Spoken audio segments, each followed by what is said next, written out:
Europe 1. Le journal de 6h30 avec vous Margot Siffer, bonjour. Bonjour Thomas, bonjour à tous.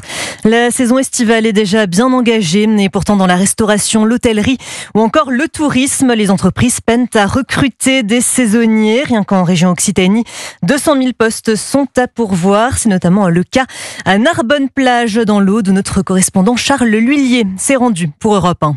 On a eu zéro, mais vraiment zéro. Zéro CV, j'ai jamais vu ça. Fredo, seul dans son snack, est désespéré, car au four et au moulin à cause du manque de saisonniers. Même chose chez ce gérant de pizzeria, il lui manque 2 cuisiniers. Pourtant, il propose des ponts d'or. Les saisonniers sont bien payés. 2005, 2007, c'est pas vilain. Alors certes, ce sont des journées coupées, comme on dit, mais ce n'est pas non plus germinal. Les horaires, c'est de 10h30 à 14h, d'accord ? 18h, 23h. Et vous êtes en face de la plage. Mais la plupart, ils veulent à mi-temps, pour ne pas perdre leur prestation de cave. Vous voyez ce que je veux dire ? Contexte qui fait les affaires des plus méritants, comme Chanaël, besogneuse étudiante qui peut donc travailler plus pour gagner plus. Le matin, je travaille au marché de Saint-Pierre-la-Mer jusqu'à 15h. Et après, à 18h, je travaille en restauration. Moi, ça m'arrange bien. Ça fait une plus grosse rentrée d'argent à la fin du mois, entre 3 et 4 000 euros. S'il y avait plus de main-d'œuvre, effectivement, je pourrais sûrement pas cumuler de travail. Une pénurie de bras inquiétante, mais au retentissement limité à ce jour, pour une raison pas forcément plus rassurante.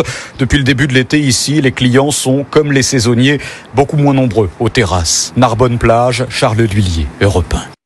Lutte contre le narcotrafic. Le couvre-feu instauré à Nîmes depuis 2 semaines et qui devait prendre fin ce matin 6h a été reconduit pour 14 jours. Sont concernés les mineurs de moins de 16 ans dans 4 quartiers prioritaires contre 6 précédemment. Vous écoutez Europe 1 matin, il est 6h32.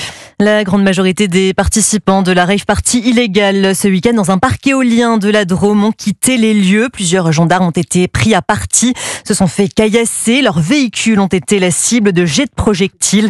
Le ministère de l'Intérieur avait rapidement envoyé des renforts avec une centaine de forces de l'ordre mobilisées. Un centre de rétention administrative sous tension permanente près de Toulouse. Avec des violences, des insultes et des dégradations, les agents subissent des mutineries à répétition. Dernière en date, samedi, un policier a été frappé au thorax par un détenu. Le syndicat policier Unité 31 tire la sonnette d'alarme. Il réclame Margot Bongrand des renforts. Au sein des murs du CRA de Toulouse, de vives tensions ont éclaté cette semaine entre les retenus et le personnel. Des rébellions au moment des repas, raconte Cédric Politovitch du syndicat Unité 31. Les retenus ont refusé de sortir. Les retenus ont jeté des projectiles sur les collègues, nourriture, des plateaux repas et des bouteilles d'eau. Et hier, on a eu le même type de mutinerie au réfectoire, sauf que là, on a eu des outrages plus prononcés encore. Une collègue a été copieusement insultée. Un autre retenu a frappé un collègue au niveau du thorax. Un agent a été blessé, une vitre brisée. Le CRA de Toulouse est presque au complet. 116 retenus pour une dizaine de personnels à la garde. La situation est extrêmement tendue. Les collègues se sentent en danger. On a toujours eu des situations de tension plus ou moins. Mais là, ce qui se passe depuis 3-4 jours, sur la durée et sur l'intensité, on peut dire c'est inédit. Il faut savoir que le CRA a une capacité de 126 retenus. Là, aujourd'hui, on en avait 116, dont 70% de sortants de prison. La moitié qui savent qu'ils ne peuvent pas être expulsés. Donc la situation est très explosive dans le CRA. Les collègues sont épuisés, dépités et ils se sentent un peu à l'abandon. Le syndicat Unité 31 réclame 30 agents supplémentaires pour établir l'ordre. Toulouse, Margot Bongrand, Europe 1.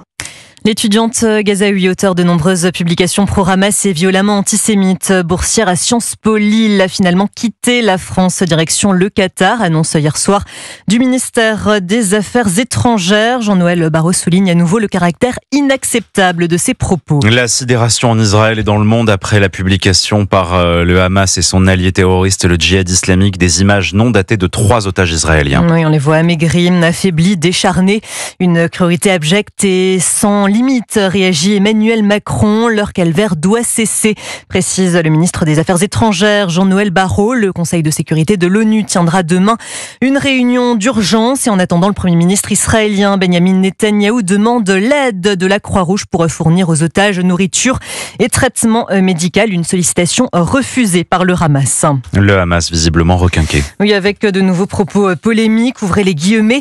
L'initiative de plusieurs pays de reconnaître un État palestinien est l'un des fruits du 7 octobre. Ce sont les mots totalement décomplexés, Frédéric Simon, d'un cadre du Hamas. Et oui, et les propos de Razi Hamed, l'un des dirigeants du Hamas, confirment aux yeux d'Israël le bien fondé des critiques très fermes formulées après l'annonce faite par Emmanuel Macron puis par d'autres dirigeants occidentaux sur leur intention de reconnaître unilatéralement un État palestinien. Hamed a en effet remercié la France, le Royaume-Uni et le Canada pour le responsable islamiste palestinien. Le fait que ces trois pays puissent reconnaître un État de Palestine est l'un des fruits du 7 octobre. Le ministre israélien des Affaires étrangères, Gideon Sa'ar, a interpellé les dirigeants concernés. Si c'est cette voix qui vous applaudit, qu'est-ce que cela dit de vous? De fait, les propos de Razi Hamed semblent confirmer l'un des ressorts du rejet par Israël de la reconnaissance d'un État palestinien dans les conditions actuelles. Razi Hamed affirme en effet très clairement que le recours à la violence terroriste s'est avéré payant du point de vue palestinien. Autre motif d'inquiétude en Israël, en intensifiant les pressions sur l'État hébreu, les démarches de la France et des pays qui lui ont emboîté le pas pourraient inciter le Hamas à durcir ses positions dans le cadre des négociations sur la libération des otages et le cessez-le-feu, un scénario qui s'est confirmé, hélas, au cours de ces derniers jours. Frédéric Simon pour Europe 1. Les futurs droits de douane américains quasiment définitifs, ils ne devraient pas faire l'objet dans l'immédiat de négociations, propos du représentant américain au commerce. Les surtaxes prendront effet pour l'essentiel des pays, dont la France ce jeudi. Et l'ultimatum de Donald Trump à Vladimir Poutine arrivera à échéance en fin de semaine. Oui, il ne reste plus que 5 jours au président russe pour cesser ses hostilités en Ukraine, un délai qui se heurte depuis plusieurs semaines au silence de Vladimir Poutine qui poursuit de plus belle ses frappes. L'émissaire américain Steve Witkoff se rendra dans la semaine en Russie. En attendant, l'ancien président russe Medvedev l'affirme, chaque nouvel ultimatum est une menace et un pas vers la guerre. Fin de la citation. Une foule immense pour la clôture hier du Jubilé des jeunes à Rome. Ils étaient plus d'1 million réunis pour la messe du pape Léon XIV, point d'orgue d'une semaine de fêtes et de rencontres pour ces jeunes venus du monde entier. Et ils ont réservé Antonino Galafaro au pontife, un accueil digne d'une rockstar. Le pape arrive en hélicoptère avant de monter sur sa papamobile dans une mise en scène filmée digne d'Hollywood. Il serpente au milieu d'1 million de jeunes acclamés pendant plus d'une demi-heure. Au terme de la messe, il livre un message fort en phase avec son temps. Nous sommes plus proches que jamais des jeunes qui subissent les pires souffrances, qui sont causées par d'autres êtres humains. Mes frères et sœurs, vous êtes le signe qu'un autre monde est possible. Un monde fondé sur la fraternité et l'amitié, où les conflits ne se règlent pas par les armes, mais par le dialogue. Le pape et les jeunes ont eu plusieurs temps de rencontre, un échange aussi fait de questions-réponses sur des thèmes tels que l'amitié ou les relations amoureuses. Ces réponses ont marqué Matteo et Claudia. Le discours du pape qui était vraiment sur l'espérance, sur croire et sur faire confiance, c'était un moment juste magnifique. Ça donne vraiment envie de continuer dans notre voie qu'on est actuellement en train de vivre. Avant de saluer les jeunes, Léon XIV leur a donné rendez-vous en Corée du Sud pour les prochaines journées mondiales de la jeunesse en 2027. Rome, Antonino Galafaro, Europe 1. Du sport à présent avec d'abord la Française Pauline Ferrand-Prévot qui est entrée hier dans l'histoire en remportant son premier Tour de France et en s'offrant Christopher Philock en solitaire à l'ultime étape de la Grande Boucle. Oui, la Française envahie par l'émotion à l'arrivée au micro de France Télé. Ça a été beaucoup de sacrifices, ça arrivera peut-être qu'une fois dans ma vie et j'ai vraiment envie de profiter et de savourer. Il y a un an, la Rémoise de 33 ans devenait championne olympique de VTT aux Jeux de Paris et celle qui a tout gagné se lance alors un ultime défi, remporter le Tour de France avant 2028. Une ambition qui a enflammé le bord des routes depuis une semaine et après 36 ans d'attente, Pauline Ferrand-Prévot succède à Jeannie Longo sur la plus haute marche du podium du Tour de France. La directrice de la course, Marion Rousse. Je savais que ça allait être le plus beau des modèles pour les petites filles, puis qu'elle allait faire rêver tout le monde. Elle fait tellement de bien pour le sport féminin en règle générale. C'est une femme qui dépasse même les cadres du sport. Elle est encore plus rentrée dans l'histoire aujourd'hui. Pauline Ferrand-Prévot s'adjuge la seule épreuve qui manquait à son palmarès et qui en fait désormais la référence du cyclisme féminin. Une grande boucle qui aura mis à l'honneur le sport français avec un sacre final et 4 victoires d'étape tricolores. Christopher Philock pour Europe 1. Côté natation, le tricolore Léon Marchand a signé hier un retentissant doublé au championnat du monde de Singapour. Il a d'abord facilement dominé le 400 mètres 4 nages en 4 minutes 4 secondes et 73 centièmes.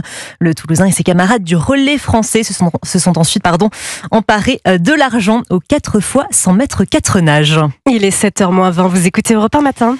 Et en saut à la perche, 5 ans après son dernier titre national, Renaud Lavillenie, sacré champion de France. Il valide son billet pour les mondiaux d'athlétisme de Tokyo. Et puis c'est le Britannique Lando Norris qui a remporté hier le Grand Prix de Formule 1 de Hongrie devant le leader au championnat Oscar Piastri.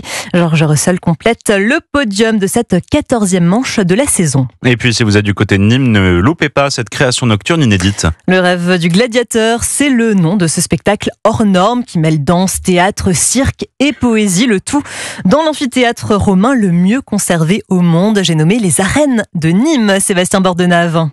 Plus de 200 artistes et figurants participent à l'immense fresque, un spectacle antique mêlant poésie, danse, théâtre, cirque, acrobatie.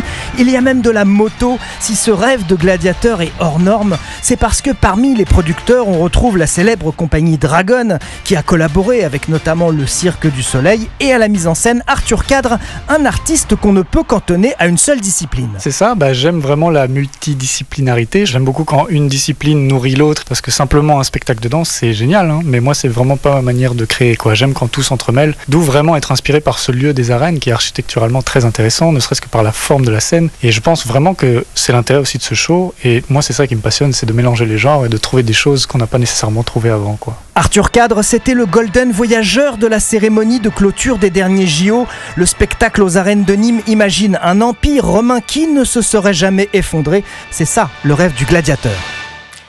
Sébastien Bordenave pour Europe 1, et ce rêve du gladiateur est à découvrir jusqu'au 15 août à 21h15 aux arènes de Nîmes. Merci Margot Siffer. 6h